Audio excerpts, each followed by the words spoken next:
And now, back to the Dr. A Show with your host, Dr. Will Aguila. Recently, actress Angelina Jolie underwent a preventative double mastectomy due to her risk of breast cancer with the BRCA1 cancer gene. Much media attention has been given to this gene and the difficult but brave decision to undergo preemptive surgery. But our next guest says that surgery is not always the answer and that expert counseling along with a sound understanding of the risk is essential. You need to consider all the options before you make a life-changing decision. Christine Horner, MD, is a nationally known surgeon, author, and professional speaker who is boarded in general and plastic surgery. Dr. Horner successfully ran a national campaign to pass laws requiring insurance companies to pay for breast reconstruction following mastectomy. Her 5-year crusade, the Breast Reconstruction Advocacy Project, led to the passage of laws in the 35 states and a federal law signed by President Bill Clinton. Dr. Horner has been featured in countless publications including Glamour, Women's Health Weekly, and newspapers including the New York Daily, USA Today, and the Chicago Sun-Times. She has been interviewed on several news shows including Tom Brokaw. Dr. Horner is one of the country's leading authorities on breast cancer prevention. And you can follow Dr. Horner on her website, drchristinehorner.com. Welcome to the show, Dr. Horner. Oh, thanks so much for having me. It's my pleasure. Now, Dr. Horner, what is this BRCA gene that is getting so much attention? Well, the BRCA1 gene, which is the gene that Angelina Jolie was diagnosed with and why it's getting so much attention now, actually all of us have a BRCA1 gene and 2 gene. The genes will actually create messages that have to do with tumor suppression and also with repairing our DNA. So what Angelina Jolie had was a mutation or a defect in that gene. Now, it doesn't happen very often, so it's actually less than 1% of the population. So 99+% of us do not have that genetic mutation. When there is a mutation in that gene, the proteins that it forms are abnormal and they're short and they don't work as well. So what happens then is that our ability to suppress tumors and the ability to repair our DNA from damage gets hindered. So that's why we see an increased risk of breast, ovarian cancer, as well as several other kinds of cancers like prostate cancer, pancreatic cancer, and so forth. Now, the thing that's wait. So these are associated. So ovarian cancer is associated with this gene as well. Yes. So the highest ones are breast and ovarian cancer. So when Angelina Jolie, her mother died of ovarian cancer, and she got tested because her, mom died at an early age from it, but also her aunt, just died from breast cancer. So the clue that you might have that gene is if family members have early cancers, so at a young age develop breast and ovarian cancer, and you'd see that in like grandmothers, aunts, mothers, sisters, and so forth, then that's, one of the indications that you would want to get tested. Otherwise, there's no reason to do it because, again, it's very rare. Now let me make sure that we get this pretty clear, because a lot of people say have a family history, but they mean aunts and cousins and other. What do you mean by family history? Oh, so, the immediate family, so we're talking, grandmothers, aunts, mothers, sisters, so an immediate family, and that many of them have died of or developed ovarian or breast cancer at an early age. Okay. Now, say that they have that type of family history. What questions should women ask before considering the BRCA1 testing? Well, that's a very complicated issue because, if you have that particular genetic defect, then it puts you into a whole kind of realm of, maybe we'll call it a can of worms kind of a thing, because there's many different implications that go with it. So one is, first of all, you have to decide, what are you going to do? Is it going to make a difference, in your life or not? If it is, you might want to consider consider it because there's things that you can do as far as diet, lifestyle, and supplements that can dramatically lower your risk. If you get your testing done, we're still kind of in the situation where, kind of marks you from insurance companies, who are now going to say, well, we're not going to cover you because, you have a pre-existing condition. So you have to think about, all those ramifications. And I recommend that if you decide to have this testing done, that you speak with a geneticist who can go over all the different issues with you about it so that you fully understand it before you get the testing done. So in essence, go to a special doctor called a geneticist who specializes in looking at genes and the family history and what the genes are in the family, correct? Correct, yes. Now, if there's a strong family history of breast cancer, how early should a woman be checked if they're going to be checked? How early should they do that? Well, if you are suspecting, because there's such a penetrance of it in the family, then generally speaking, we would recommend that it not be done until the girl or woman is in her 20s and can really, decide for herself. There's no point. I know that there was some controversies I read about when Angelina Jolie came out. Well, should she have her children tested? And it's like the recommendation is there's no reason to test the children. But once, they're in their 20s, they can think individually for themselves what they'd like to do, then that would be a reasonable time to test. Now, there's also some research that shows that women who have the gene and have X-ray testing before the age of 30 could be at a higher risk, correct? Tell us a little bit about that. That's absolutely true, yeah. So, the thing is that what has been done in the past, and I'm sure is still done, is that when they identify girls and young women that have the BRCA1 gene or from those families, then they're thinking, oh, we want to start screening you early, to make sure that we can catch it at the earliest possible point. But the real danger with it is that they found that the BRCA1 gene, when you're young, makes your breast tissue extremely radiosensitive. So even one mammogram before age 30 raises the risk substantially. And if you've had any kind of other, X-ray examinations, CAT scans, chest X-rays, things like that, before the age of 30, it can increase your risk of breast cancer by 90%. So you absolutely don't want to do mammograms on girls suspected in the BRCA1 gene family before probably age 40 or more, which is the normal recommendation, because really in everybody, the breasts are too dense to see through them with mammography at that time, and also everybody's got some increased radiosensitivity. So there's no reason to do a mammogram ever before the age of 40. And I'm much more of a proponent of using non-invasive examinations. So there's things like MRI scans that use magnets. There's ultrasounds that use just harmless sound waves, and various different kinds that are more specific at being able to detect tumors, and then thermography, which is an infrared picture of the breast that shows us the physiology, and we'll see some physiological changes that occur early before you actually get tumor formation. So I favor those and try to avoid radiation. Yeah. And of course, what a lot of people don't know, or maybe they do, is that radiation is additive, right? So every time you get exposed, it adds to the... That's exactly right, yeah. Yeah. And I'm like, why do we have a test that's looking for the very disease that it's causing, or contributing to? So that's kind of crazy. So I think we need to use the non-invasive ones instead. So is having the gene, BRCA1 gene mutation, a death sentence?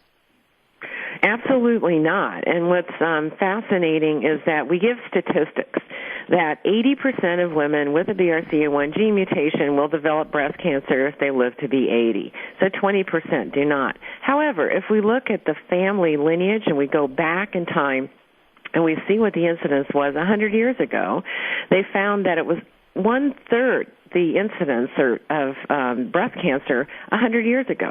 So what it tells us is that we're doing something different than we were 100 years ago, those women, that's contributing to the much higher incidence, and it's the same things that, contribute to the higher incidence that we see in women that do not have the genetic form of breast cancer. So, instantly we're saying, okay, the incidence was like 22% 100 years ago, so 80% of women who had that genetic mutation never got breast cancer. And now there's been quite a number of studies that have been done looking at certain foods and nutritional supplements in relationship to the BRCA1 gene. So, for instance, taking selenium, the mineral selenium, which is normally found in our soil and then gets into our plants, except for we've kind of destroyed our soil for most of the conventionally grown fruits and vegetables, so they're low in selenium. But selenium is involved in our body's own antioxidant system as well as our DNA repair. Right. And so there was a study that was done. Let's hold on to that until after the break, because it's very interesting, and I want people to hear about that. What can you do to lower your risk of breast cancer, even with the BRCA gene? Much media attention has been given to this gene. You need to consider all the options before you make a life-changing decision. Find out when the Dr. A Show continues with our guest expert, Dr. Christine Horner. Dr. Horner is one of the country's leading authorities on breast cancer prevention. And you can follow Dr. Horner on her website, drchristinehorner.com. Stay with us.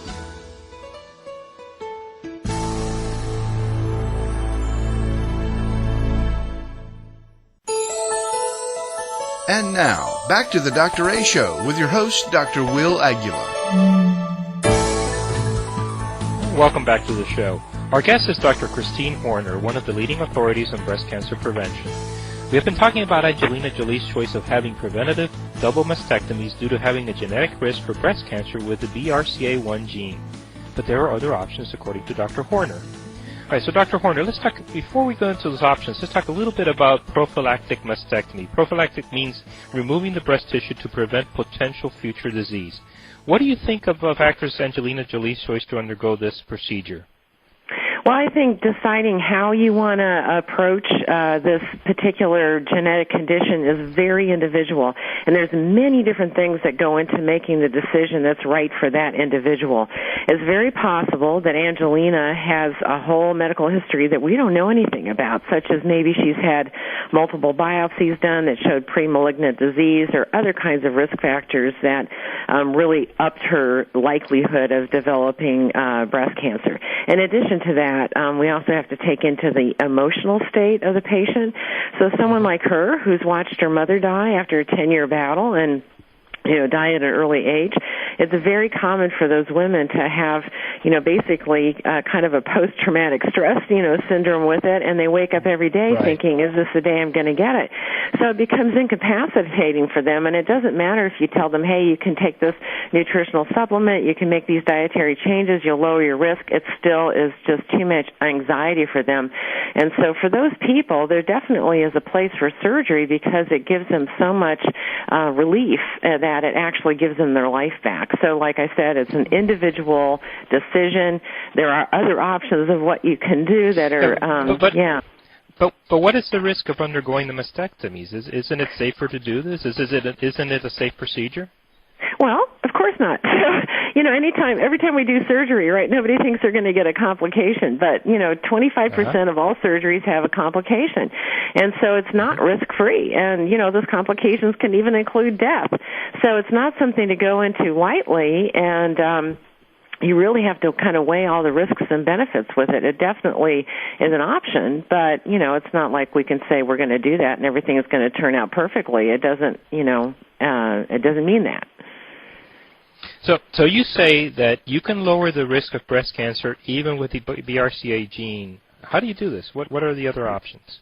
Well, what the research shows is that the foods that we consume, our activities, lifestyle, and some nutritional supplements have a lot of effect on our risk of developing breast cancer, and that some of the things that they've tested actually directly affect the BRCA1 gene. So by knowing these things, and I've written this in my book, which is called Waking the Warrior Goddess, meaning enlivening your body's inner healing intelligence, and it's Dr. Christine Horner's program to protect against and fight breast cancer. So it has all that information in there about what you need to avoid and what you need to favor. But, just kind of in a nutshell, a plant-based diet, the more plants we consume, organic, fruits, vegetables, whole grains, the better it is. Cruciferous vegetables are the broccoli, cauliflower, kale family, and they have some special plant chemicals in there that have some extraordinary cancer-fighting effects, and they directly affect the BRCA gene. In addition to that, I had mentioned right before the break about selenium, the mineral that normally is in our soil and gets into the plants, but it's involved in the repair mechanisms and the antioxidant system of our body. And there was an amazing study done where they actually had enough BRCA1 women where they did a double-blinded, placebo-controlled study giving them selenium supplements, and the other half got placebo. And after 2 years, they found that the women taking selenium supplements had a 200% lower incidence of breast cancer compared to those that were not. So those are significant numbers. Wow. Yeah, very significant numbers. The other thing is mushroom formulas. So there's a mushroom formula called AHCC made from several different kinds of Japanese medicinal mushrooms, and it's been found to boost the immune system or support all the different cells in the immune system. And our immune system is really the thing that keeps us healthy. And when it gets slugged from lack of sleep, stress, bad foods, toxins, and so forth, then it can't recognize cancers or foreign invaders and gobble them up. But if you keep the immune system strong, hopefully by a good diet and lifestyle, but you can do it by taking medicinal mushrooms, and particularly the AHCC formula, which has got hundreds of studies done in Japan that finds that it significantly drops the risk of many different kinds of cancers, but it's a simple way to kind of support your immune system. The spice turmeric, which is an Indian spice, that bright yellow-orange color in curry, and it's a cousin of ginger. 5,500 studies in medical literature on it right now, including a lot of studies that are done at MD Anderson, the cancer hospital, and it's considered the number one anti-cancer spice. It inhibits 17 different kinds of cancers. So that's another thing that's really important to take. This is the one where everyone's going, oh, I can't eat plants. Oh, I can't do this. But, what's amazing is that caffeinated coffee, here we give it a bad rap all the time. Yes, wait a minute. I was going to ask you that because every time when I used to do general surgery and I dealt with breast disease, caffeine was a big no-no. Especially for fibrocystic disease. Right. So now you're telling me it reduces the risk of the BRCA gene. It does. So they found that caffeinated coffee, and they're not sure all the substance is high in antioxidants, but it reduces the risk of breast cancer in BRCA1 gene women by as much as 70%. In normal people, it'll reduce it by as much as 40%. So it does have some health benefits and lowers the risk of Parkinson's disease, diabetes, and Alzheimer's, a few other things too. So it's not all bad. So I'm like, people can not hate my message completely because you can enjoy your caffeinated coffee in the morning. Well, it's better than kale. Sorry, but it is. Now, okay, let me ask you this. What role does obesity play in all this? Obesity plays a very strong role in many different ways, but they found it particularly for post-menopausal breast cancer that it's a contributor to about 50 to 60%. Is a major contributor, because what happens is the fat cells are called metabolically active. So that means that they're producing proteins and producing hormones, and the fat actually produces estrogen. So after menopause, it becomes kind of the factory for estrogen. The more estrogen you have in your body, the higher your risk of breast cancer is. So it's a big contributor. It contributes in other ways too, because obesity makes our cells generally more insulin resistant, which leads to type 2 diabetes and high glucose, which glucose is the cancer's favorite food, so it fuels the growth of it, and insulin, which is cranked out, in order to help glucose get into the cells, is a growth factor for all sorts of different kinds of cancers, including breast cancer. So women who have the highest amount of insulin in their bodies have a 283% increased risk of breast cancer. So for all those reasons, it's really good to try to keep your weight down to normal, and an easy way to do that is to eat more plants, which have all the medicine in them. All right, now, we're going to put it all together.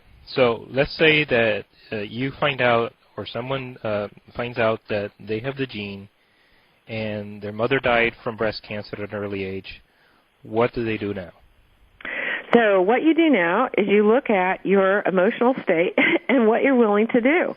If your fear of dying is greater than your fear of removing organs, then surgery might be an option. If your fear of removing organs is higher than your fear of dying from it, because you know from all the different foods and supplements and activities, from, going to bed by 10 o'clock, getting exercise, all these things can reduce your risk so much that the likelihood of you not developing breast cancer is much higher than your risk of developing it.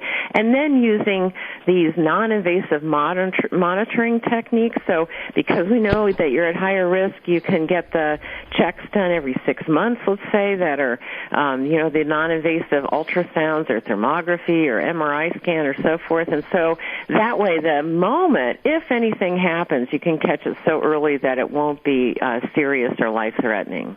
What are the sources? What are some good online sources that listeners can go to for more information on the BRCA gene and breast cancer in general? So I would definitely recommend my website, which is drchristinehorner.com, drchristinehorner.com. And I have a newsletter that I send out, so people can sign up for that. And again, my book, Waking the Warrior Goddess, which won the Best Health Book of the Year in 2006, is an excellent resource for all the information that we talked about today, plus much more.